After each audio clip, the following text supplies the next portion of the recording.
Hello मेरे प्यारे बच्चों, तो 12th क्लास में आपका स्वागत है। आज हम लोग कह सकते हैं कि इसको सेकंड क्लास है, क्योंकि फर्स्ट क्लास में हम लोगों ने सिलेबस जाना था कि आखिर पढ़ना क्या क्या चीज है, 12th में पढ़ना क्या क्या चीज है। ठीक है, तो आज से हम लोग स्टार्ट करते हैं। देखिए बुआ, ऑफलाइन तो क्लास चल ही रहा है, अगर आप लोग भी सपोर्ट करेंगे तो मैं कोशिश करूंगा कि पूरा का पूरा सिलेबस पढ़ा दूं। ठीक है, तो बस आप लोग सपोर्ट करिए, ठीक है, और मन लगा के पढ़िए। एनी हाउ अच्छा रिजल्ट देने की पूर्णतः कोशिश करनी चाहिए। ठीक है, तो आइए स्टार्ट करते हैं। पहला टॉपिक जो है हम लोग स्टार्ट करते हैं अलजेब्रा से स्टार्ट करते हैं। ठीक है, कहां से स्टार्ट करते हैं?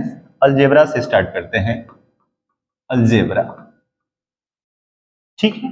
तो अलजेब्रा में जो अपना पहला टॉपिक था उस क्या था? मैट्रिक्स था। मैट्रिक्स, MATRIX होता है मैट्रिक्स। प्लूरल फॉर्म में इसे मैट्रिसेज भी बोला जाता है। क्या बोला जाता है? मैट्रिसेज बोला जाता है। ठीक है, तो देखिए मैट्रिक्स होता क्या चीज है। पहले सिंपल, अगर मान लीजिए कि वो अगर आपके पास कोई इक्वेशन दे रखा है, मान लीजिए इस टाइप से इक्वेशन दे रखा है,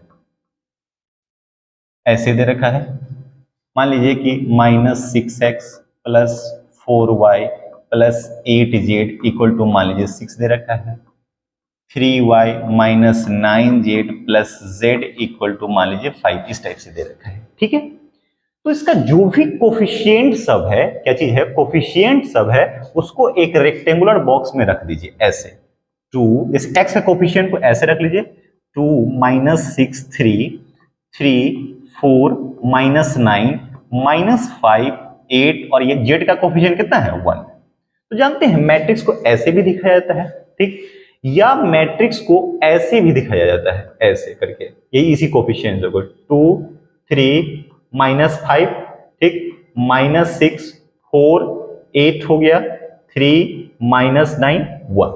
अगर आपसे कोई पूछता है बाबू कि मैट्रिक्स होता क्या है, तो मैट्रिक्स हम बोलेंगे नंबर या एलिमेंट का अरेंजमेंट्स होता है। नंबर या एलिमेंट्स का क्या होता है? एलिमेंट्स का नंबर या एलिमेंट्स का अरेंजमेंट्स होता है, जो रो और कॉलम में दिखाया जाता है। हो सकता है वह रियल भी हो सकता है वह क्या हो सकता है? कॉम्प्लेक्स भी हो सकता है। बात समझ में आ गया? ठीक है, अगर आपसे कोई पूछेगा कि मैट्रिक्स क्या होता है, तो आइए हम डिफिनीशन लिखते हैं इसमें। ठीक है, तो डिफिनीशन देखिए कैसे लिखते हैं डिफिनीशन। ठीक है, तो सिंपल समझिए, डिफिनीशन अगर लिखा जाएगा तो लिखेंगे बुआ डिफिनीशन में, डिफिनीशन अगर आपसे कोई पूछेगा तो क्या लिखेंगे?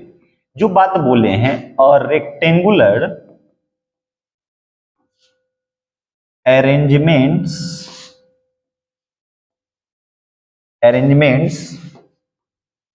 और रेक्टेंगुलर अरेंजमेंट्स ऑफ नंबर्स।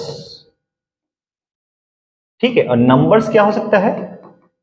विच में बी रियल और कॉम्प्लेक्स, यहीं पे लिख देता हूं, विच में बी रियल और कॉम्प्लेक्स। कॉम्प्लेक्स ना, क्या लिख रहा हूं मैं? कॉम्प्लेक्स मतलब रियल भी हो सकता है और कॉम्प्लेक्स। दो तरह का नंबर आप पढ़े होंगे 11th क्लास में, एक रियल नंबर और एक कॉम्प्लेक्स। रियल नंबर तो बचपन तक पढ़ के आ चुके हैं, एक कॉम्प्लेक्स नंबर आपको चैप्टर में पढ़े होंगे, इमेजिनरी नंबर। और rectangular elements of numbers in rows and columns is called matrix. क्या उसको बोलेंगे? मैट्रिक्स बोलते हैं। मतलब क्या लिखें? A rectangular elements of numbers. Number हो सकता है रियल भी होगा और कॉम्प्लेक्स भी होगा।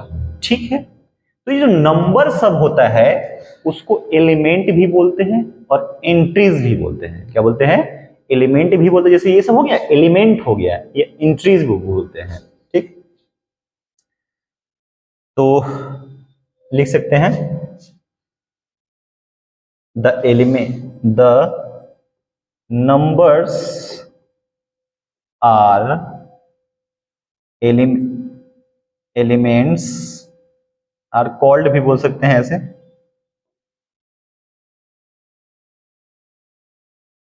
एलिमेंट्स, और इसको एंट्रीज भी बोलते हैं, ENTRIs, मतलब एंट्रीज भी बोल सकते हैं या एलिमेंट बोल सकते हैं। ठीक है, मैट्रिक्स को जनरली बाबू कैपिटल लेटर से डिनोट किया जाता है। किससे डिनोट किया जाता है? तो ये भी बात लिखिए दीजिए, matrix always denoted by capital letters of English alphabets, capital letters of English alphabets, ठीक है। जैसे मान लीजिए कि आपको एग्जाम्पल देना है तो ऐसे लिखेंगे कैपिटल ए इक्वल टू, कुछ भी लिख सकते हैं 1 2 3 4 5 6, इसमें कुछ भी कोई भी नंबर हो सकता है, रियल भी हो सकता है और कॉम्प्लेक्स भी हो सकता है। मान लीजिए एग्जाम्पल लिखना है तो आप ऐसे लिख सकते हो इसको, 0 हो गया, -3 4 √3 7/5, जो मन है सो लिख दो ना, क्या दिक्कत है, ठीक है। तो ये सब को क्या बोलते हैं, ये सब जो हुआ उसको क्या बोलते हैं, मैट्रिक्स बोलते हैं, ठीक है। नेक्स्ट स्लाइड में बढ़ूं, यहां तक में मेरे हिसाब से कोई कंफ्यूजन नहीं हुआ। मैट्रिक्स अगर आपसे कोई पूछेगा कि मैट्रिक्स क्या होता है, तो मैट्रिक्स होता है बुआ नंबर या एलिमेंट्स का एक अरेंजमेंट्स होता है, हो सकता है वह नंबर रियल भी हो और कॉम्प्लेक्स भी होता है, ठीक है, हो सकता है, जो रोज एंड कॉलम्स में दिखाया जाता है, ठीक है। तो नेक्स्ट स्लाइड हम बढ़ते हैं, आगे बढ़ते हैं, पहले इसको एक बार देख लीजिए, स्लाइड को आगे बढ़ाते हैं, ठीक है।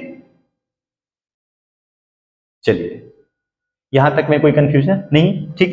अब देखिए इसमें एक वर्ड, एक चीज आता है बुआ, रो होता है, रो।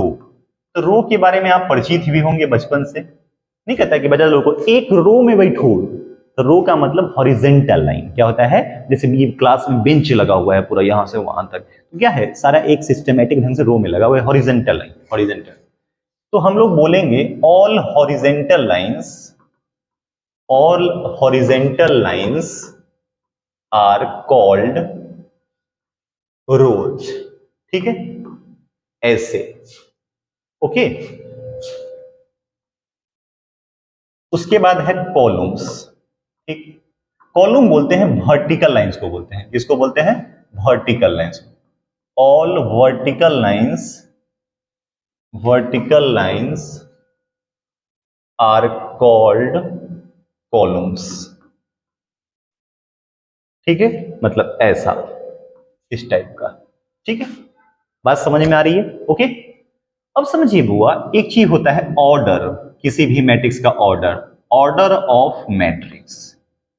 तो देखो ऑर्डर किसी भी मैट्रिक्स का अगर बताना होता है तो हमेशा क्या कर लीजिएगा, रो की संख्या काउंट कर लीजिएगा और कॉलम की संख्या का हमेशा क्रॉस में लिखा जाता है, ऑर्डर हमेशा रो अब क्रॉस में कॉलम लिखा जाता है, ठीक। मान लीजिए कि if a matrix having m रोज, मान लो, एंड n कॉलम्स है, ठीक, then order will be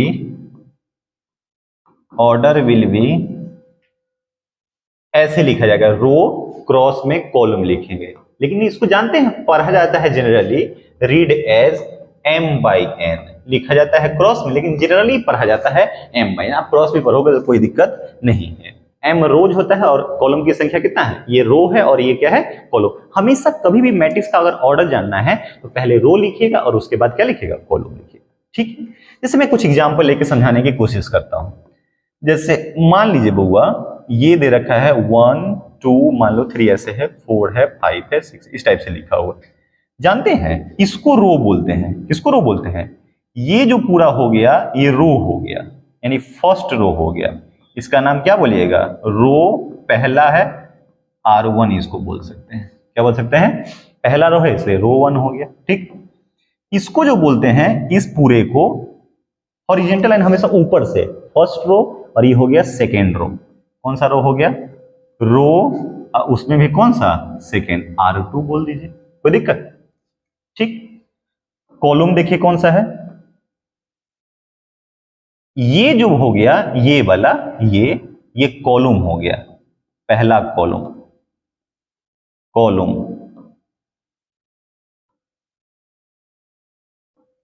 column first है इसलिए इसका नाम C1, ठीक। ये वाला को क्या बोलिएगा जरा बताइए, ये वाला को, ये जो है ये सेकेंड कॉलम हो गया, तो C2 हो गया, ठीक है। और ये क्या हो गया, ये थर्ड कॉलम है, ये C3 हो गया। बात समझ में आ गया ना, रो हमेशा ऊपर से, first row second row, first column second column third column. तो मेरे प्यारे बच्चों इसमें कितना रो और कितना कॉलम है? 2 रो है और 2 कॉलम है। तो अगर हम आपसे पूछेंगे बताओ कि ऑर्डर ऑफ ए कितना है, तो आप बोलेंगे 2 क्रॉस 3 यानी 2/3। 2 रो है और कॉलम की संख्या कितना है? 3 है। क्लियर? ओके। कोई भी मैट्रिक्स अगर देंगे तो आप आराम से ऑर्डर बता सकते हो। जैसे मान लीजिए ऐसे लिखा हुआ है 5 6 7। अब इसमें हम आपसे ऑर्डर पूछेंगे क्या होगा, तो बताओ ना। हम क्या बोले हैं? पहले रो की संख्या बोलना है। तो ऑर्डर अगर आपसे पूछेंगे ऑर्डर ऑफ बी, तब जरा बताइए ना रो क्या है? ऊपर से काउंट करो। देखो इधर एक रो, फर्स्ट सेकेंड एंड थर्ड, यानी कि 3 रो। कॉलम देखो एक ही कॉलम है, तो 3/1 हो गया। कितना हो गया? 3/1। ठीक है।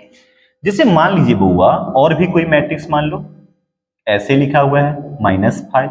अब देखो ना इसमें रो भी एक है और कॉलम भी एक है, तो आप ऑर्डर बता सकते हैं कितना हो गया? 1/1 हो गया। ठीक। अब एक बात बताइए बउआ कि अगर हमें ऑर्डर दिया रहेगा तो टोटल एलिमेंट की संख्या पूछेगा तो आराम से बता सकते हो। क्या करेंगे? बस जस्ट मल्टीप्लाई कर दीजिएगा। क्या कर दीजिएगा? मल्टीप्लाई। जैसे देखो ना 2/3 है, 2 × 3 6 है। देखो 1 2 3 4 5 6। यहाँ पे 3/1 है तो 3 एलिमेंट है, मल्टीप्लाई कर दे। 1/1 है तो कितना एलिमेंट है? 1 है। और भी ले सकते हैं। जैसे मान लीजिए ऐसा लिखा हुआ है, बताइए इसमें कितना रो हो गया? तो देखो ऊपर देखो, ये एक रो और एक रो, 2 रो, तो ऑर्डर हो गया 2 रो और कॉलम भी कितना है? 1 2 कॉलम। तो टोटल एलिमेंट की संख्या कितना हो गया? 4 हो गया। बात समझ में आ रही है? ठीक है। आइए नेक्स्ट स्लाइड हम लोग आगे बढ़ते हैं। ठीक है, बढ़िया गया? बोलो समझ में आ रहा होगा तो जरूर कमेंट करके हमें बताइएगा। ठीक है, मैं बहुत मेहनत करने वाला हूं। और आप अगर सेटिस्फाइड है, संतुष्ट है, अगर साथ दे दिए तो हम लोग फोड़ देंगे। ठीक है, चलिए आगे बढ़ते हैं। देखिए तो एक बात देखिए बुआ जरा ध्यान से। तो ए को जानते हैं मैट्रिक्स जनरली जो होता है ऐसे दिखाया जाता है, ऐसे A11 A12 A13 A21 A22 A23 A31 A32 A33 ऐसे करके दिखाया जाता है। हमेशा ध्यान रखिएगा, यहाँ 11 से स्टार्ट होगा, 21 30, अगला होता था 41, अगला होता था 51, ऐसे करके बढ़ता चला जाता है। ठीक। तो बताइए इसमें कितना रो है? 1 रो 2 रो 3 रो। जानते हैं मैट्रिक्स का ऑर्डर यहां लिखा जाता है। 3 रो है, रो की संख्या कितना है? 3 है। और कॉलम की संख्या कितना है? 1 2 3, कॉलम भी 3 गो है। तो इसका अगर पूछेंगे कि ए का ऑर्डर बताइए तो 3/3 हो गया। कितना हो गया बुआ? 3/3। अब जरा सुनिए, इसी के बदला में एक वेरिएबल यूज कर लिया जाता है जनरली, इसको हम लोग बोलते हैं AIJ। कैसे बोलते हैं? जैसे कैसे लिखते हैं? 2 4 6 इवन नंबर में लिखते हैं तो इसको कैसे 2x लिख देते हैं। जैसे जैसे x का वैल्यू डालते जाइएगा वैसे वैसे इवन नंबर आता जाएगा। हाँ या ना? ठीक है, तो जरा देखिए इधर, तो AIJ लिख देते हैं, ए को ऐसे और ऑर्डर हमेशा यहां पे लिख दिया जाता है। इसका मतलब 3 रो 3 कॉलम। देख जानते हैं ये जो I होता है, वेयर I जो होता है रो को बताता है, एलिमेंट ऑफ ith रो इसको बताता है, रो को। और जे जो होता है बउआ कॉलम को बताता है, एलिमेंट ऑफ jth कॉलम। जैसे हम आपसे पूछेंगे कि बउआ बताओ ना जरा, A11 का मतलब क्या होता है? A11 का मतलब होता है रो पहला हो गया और कॉलम भी कैमा हो गया? पहला हो गया। जैसे देखो ना A11, मैं आपसे पूछूंगा बताओ A11 कहां पे है, तो आप बोलेंगे first row and first column.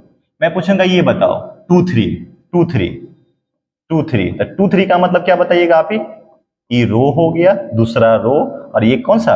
Column. नहीं समझे? यानी कि 2 3 का मतलब हो गया, जैसे हम A23 आपसे पूछेंगे तो बोलेंगे दूसरा रो तीसरा कॉलम। देखो तो 2 3, देखो तो रो कौन सा है? दूसरा, लेकिन कॉलम कौन सा है? तीसरा। तो आराम से आप बता सकते हैं किसी भी एलिमेंट का पोजीशन आराम से। जैसे मैं आप इसे एग्जांपल में अगर पूछ लूं, ऐसे कोई एग्जांपल ले लूं, ऐसे देखो ना, ए मान लो दिया रहेगा ऐसे 5 है, √3 है, 7 है, 2 है, 0 है, 6, 8 है, 9 है, मान लो 1 है, ऐसे दे रखा है। हम आपसे पूछेंगे बताओ A23 पे कौन सा है। इसका मतलब क्या होता है, दूसरा रो तीसरा कॉलम।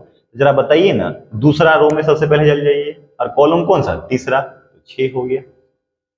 मैं आपसे पूछ दूं ऐसे, A31 पे बताइए तीसरा रो और पहला कॉलम, तो ये हो गया 8 हो गया। समझ पा रहे हैं ना। अगर इसी जगह पे बी रहेगा तो ए की जगह पे बी यूज हो जाएगा, ए की जगह पे क्या हो जाएगा, बी यूज होगा। ठीक, कुछ रिमार्क लिख लेते हैं। रिमार्क मैंने बोला है कि अगर मान लीजिए कि किसी भी ऑर्डर अगर 3/3 है तो टोटल एलिमेंट की संख्या क्या करने के लिए क्या करिएगा, बस मल्टीप्लाई कर दीजिएगा। क्या कर दीजिएगा, मल्टीप्लाई कर लीजिएगा। तो मान लीजिए हम बोलते हैं कि if a matrix of order P cross Q यानी P/Q, then total elements will be MN। बस दोनों को मल्टीप्लाई कर दीजिए। क्या कर दीजिएगा, दोनों को मल्टीप्लाई। जैसे 3/3 है तो 9 एलिमेंट देखो ना, 3 3 6 3 9, हुआ कि नहीं हुआ। एक और पॉइंट दे दिएगा मैट्रिक्स में, वो हुआ इन मैट्रिक्स।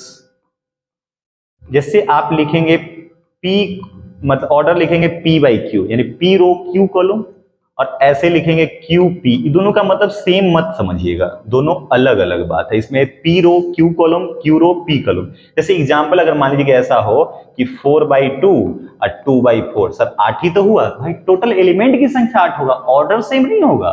ऑर्डर दोनों का मतलब क्या हुआ, डिफरेंट हो गया। ओके, समझ में आ गया, पक्का। चलिए आगे बढ़ूं, ठीक है। इस पे एक छोटा छोटा क्वेश्चन उठाते हैं। देखिए इधर, जैसे आपसे क्वेश्चन पूछेंगे, मान लीजिए ऐसे, इफ अ मैट्रिक्स हैविंग, ठीक है, 8 एलिमेंट्स, ठीक, then how many possible order it can have, order it can have, कितना ऑर्डर पॉसिबल होगा अगर ये 8 एलिमेंट्स है तो भाई मेरे बउआ देखो, इसका मतलब तो इनडायरेक्टली यही नहीं पूछ रहा है कि 8 कितना तरह से आप मल्टीप्लाई करके लिख सकते हैं, क्योंकि आखिरकार तो ऑर्डर तो वही होता है, क्रॉस मल्टीप्लीकेशन। तो क्या क्या लिख सकते हैं, 8/1 ऐसे 8 आ जाएगा, या इसका उल्टा, या ये होगा, ठीक है, या क्या होगा जरा बताइए, या ये हो जाएगा। क्या इसके अलावा कोई पॉसिबल है, कोई कहा नहीं सर 8 है तो लाना है, तो आप ऐसे कर लो, कट जाएगा 8। तो मेरे प्यारे बच्चों, रो तो 16 होगा, लेकिन कॉलम कहीं हाफ ऑफ में नहीं होता है, कॉलम इंटीग्रल होता है, ठीक है, पॉजिटिव इंटीग्रल। ठीक, तो कहेगा टोटल पॉसिबल ऑर्डर कितना हो गया, टोटल पॉसिबल ऑर्डर बराबर 1 2 3 और 4 हो गया। ठीक, जैसे क्वेश्चन पूछेगा ऐसे आपसे, देखिए, if a matrix having 24 elements, then how many possible order it can have, order it can have। तो 24 कितना तरीका से आप लिख सकते हो, तो बताइए ना। 24/1 हो सकता है, 1/24 हो सकता है, 12 इंटू 2 24 आ सकता है, 2 इंटू 12, 6 इंटू 4, 4 इंटू 6, 8 इंटू 3, है ना, 3 इंटू 8। शायद मेरे हिसाब से इसके अलावा नहीं होगा। ठीक है, कितना पॉसिबल हो गया, 1 2 3 4 5 6 7 और 8। देयरफॉर टोटल पॉसिबल ऑर्डर जो हो गया वो कितना हो गया, 8 हो गया। बोलो, बता सकते हैं आराम से, हाँ या ना। ठीक है, चलिए आगे बढ़े। अच्छा, कुछ एक और क्वेश्चन देख लेते हैं। जैसे मान लीजिए बउआ आपसे ऐसे दिया रहेगा, ठीक, और बी मान लो ऐसे दिया रहेगा, ठीक, और हमसे ये पूछ रहा है आपसे, मान लीजिए a बराबर इतना एंड b बराबर इतना, कहेगा फाइंड। मान लो पहला क्वेश्चन हम आपसे पूछ दिए a11 प्लस b11, तो बताइए ना जरा, a11 की जगह पे कौन सा एलिमेंट है 2, अब b11 की जगह पे कौन सा एलिमेंट है 0, तो 2 प्लस 0 कितना हो गया 0। अगर हम आपसे ऐसे पूछ दिए a32 माइनस b21, तो बताइए 32 तो इसमें है भी नहीं, रुकिए रुकिए मैं आपसे पूछ दो a22 माइनस b21, तो बताइए 22 पे कौन सा एलिमेंट है, दूसरा रो दूसरा कॉलम, तो दूसरा रो दूसरा कॉलम, तो कौन सा एलिमेंट हो गया 3। ठीक, 21 पे कौन सा एलिमेंट है, दूसरा रो पहला कॉलम 6, तो 3 माइनस 6 कितना हो गया -3 हो गया। समझ में आ रहा है? ठीक है, आगे बढ़ूं, बोलो आगे बढ़ूं। ठीक है, अगर आप लोग साथ दिए तो मैं एक टाइम बना दूंगा, आप ही लोग बताइएगा, शाम में या सुबह में एक टाइम बना देंगे जिसमें हम लाइव ही क्लास ले लेंगे, आप लोग का पूरा अटेंड कर देंगे। ठीक है, बहुत सिंपल सिलेबस होता है 12th का, ज्यादा टफ नहीं होता है। ओके मेरे प्यारे बच्चों, ठीक है, इसको आगे बढ़ते हैं, इससे आगे बढ़ते हैं। एक ऐसा सवाल आएगा, जैसे देखिए ना, क्वेश्चन ऐसे कहेगा, construct a matrix of order 2x2 where aij बराबर मान लो i+2j, ऐसे दे रखा है। देखो सवाल क्या कहता है, एक मैट्रिक्स कंस्ट्रक्ट करना है जिसका ऑर्डर होना चाहिए 2 रो और 2 कॉलम, तो हमेशा ऐसे लिखिएगा, लेट a बराबर aij मैट्रिक्स हो गया जिसका ऑर्डर है 2x2, इसका मतलब 2 रो और 2 कॉलम है। तो बताइए नहीं इसमें कौन कौन एलिमेंट सब आएगा, a11 a12, क्या 13 लिखेंगे, नहीं, जैसे ही करेंगे तो थर्ड कॉलम आ जाएगा, इसको बंद कर दीजिए। अब सेकेंड रो लिखिए 21 22, तो 2 रो 2 कॉलम हो गया यहाँ पे। अब यही एलिमेंट सब आ जाएगा तो हमारा आ जाएगा आंसर, जिसके लिए कंडीशन यहाँ पे दे रखा है, ये वाला कंडीशन दे रखा है। क्या दे रखा है बुआ, कि सिंस aij बराबर दे रखा है कितना i+2j। जैसे देखो ना, अगर मान लीजिए कि हमको पहला एलिमेंट निकालना है a11, इसका मतलब देखो ना, इसका मतलब क्या कह रहा है, i के जगह पे तो 1 है और j के जगह पे 1 है, तो भाई इधर भी रखो 1 + 2 × 1, तो कितना हो गया 3। दूसरा एलिमेंट है कौन सा 1 2, i के जगह पे 1 और j की जगह पे 2 रखो, 1 + 2 × 2 कितना हो गया 5। ठीक है, a21, अब i की जगह पे 2 आ गया और j की जगह पे 1 आ गया, तो यहां रखिए 2 + 2 × 1 कितना हो गया 4। ठीक, अब देखिए a22 है तो i के जगह पे 2 है और j की जगह पे 2 है, रखिए यहाँ पे 2 + 2 × 2, 2 दूना 4 और 2 कितना हो गया 6 हो गया। इसका मतलब ये हो गया, अब ये सब डाल दीजिए यहाँ पे, तो डालिएगा तो कितना हो जाएगा जरा बताइए, 3 5 4 6, और यही क्या हो गया अपना 2x2 मैट्रिक्स हो गया। ठीक है, ओके, तो मेरे प्यारे बच्चों आज फर्स्ट क्लास था तो इस वीडियो को ज्यादा बड़ा नहीं करते हैं। ठीक है, तो आपको मैं कह सकता हूं कि अगर आपके पास कोई भी बोर्ड की बुक होगी, जैसे मान लीजिए कि अभी हम ये बोर्ड लेवल पढ़ा रहा हूं, ठीक है, जेई का अलग से लेके आएंगे, ठीक है, तो इसमें अगर आपके पास, अगर मान लीजिए कि आपके पास अगर बुक एनसीईआरटी है, कोई भी किताब, तो आप इसका एक्सरसाइज शायद 3.1 है, कौन है मैं देख लीजिएगा, ये बना लीजिएगा। अगर डाउट्स होगा तो हमें कमेंट करिएगा, या आप कोई भी बुक लगा सकते हैं, दिल करे तो आरडी शर्मा भी लगा सकते हैं, अच्छी बुक है, दिल क्या करे, बहुत अच्छी किताब है, अब बोर्ड के लिए परफेक्ट है। इसका भी एक्सरसाइज 1, लेकिन कुछ इसमें डाउट्स होगा आगे जाके, इक्वलिटी ऑफ मैट्रिसेस है, या आपका मन है कि नहीं आरएस के बारे में बनाना, भाई जो दिल करे वो बनाओ, लेकिन बनाओ। तो आप कोई भी किताब अगर आपके पास होगा तो एक्सरसाइज 1 बना सकते हैं। अगर आपको अच्छा लगेगा तो इस चैनल का नाम है सिग्मा edu सर्व, ठीक है ना, आप इसे क्या कर सकते हैं, सब्सक्राइब भी कर सकते हैं, और आप हमें कमेंट करके जरूर बताइएगा कैसा लगता है आपको मेरे प्यारे बच्चों। ठीक है, तो हमें लगता है कि जो भी मैंने अभी पढ़ाया है आपको, जो भी मैंने पढ़ाया है आपको समझ में आ रहा होगा। ठीक है, कहीं से कोई कंफ्यूजन होगा तो जरूर बताइएगा। ठीक है, तो आज के लिए बस इतना ही, ओके।